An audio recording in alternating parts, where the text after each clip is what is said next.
The most successful producer in all of hip-hop never chased hits, he solved problems. Welcome back to Sound Returns, where music meets money and both make sense. Just like I wrote about in my book, Hip Hop X Finance, Dr. Dre made more money in one day than he did in his entire 30-year career. And it almost had nothing to do with rap. This isn't a story about a flashy exit. This is a story about patience, pattern recognition, and discipline. Now, before Dr. Dre was a billionaire headline, he was a problem solver, a producer, and a record executive. As a producer, Dr. Dre wasn't known for his speed. He was known for his clarity. And throughout his long career, artists like Snoop Dogg, Tupac, Eminem, 50 Cent, and Kendrick Lamar all came to him for his specific expertise. And that was translating raw ideas into hip-hop masterpieces.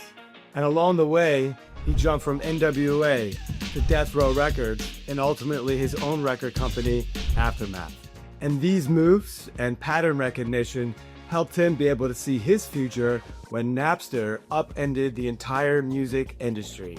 Eventually, when Apple was able to come up with MP3s and iPods, they were able to go release a new model for music to be built off of. Apple's earbuds were cheap, and you lost the whole musical experience. And that was the real problem that Dre set out to solve. Together with Jimmy Iovine, Dre was able to set up his own company, Beats by Dre. And Beats by Dre's mission statement was bringing the feeling back to music again. But they didn't rush it.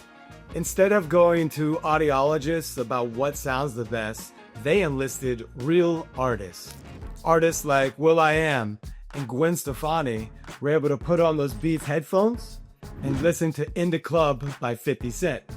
Intentionally more bass heavy, they brought back that feeling of hip hop and Dre's music.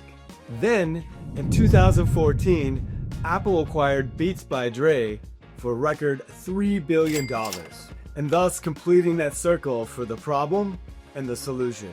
That kind of money wasn't built overnight. It was built over decades. And that's this week's financial lesson. Most people chase opportunities. Dr. Dre chased solutions. He understood something very critical. Money moves towards people that solve the friction in industries. For instance, producers remove creative friction. Platforms remove distribution friction. And Beats by Dre removed experience friction.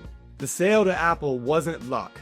It was the inevitable ending to that earbud conundrum. And Beats also solved another problem for Apple: cultural credibility in music. And this is the core financial lesson. Short-term income comes from activity, but longer-term wealth comes from relevance.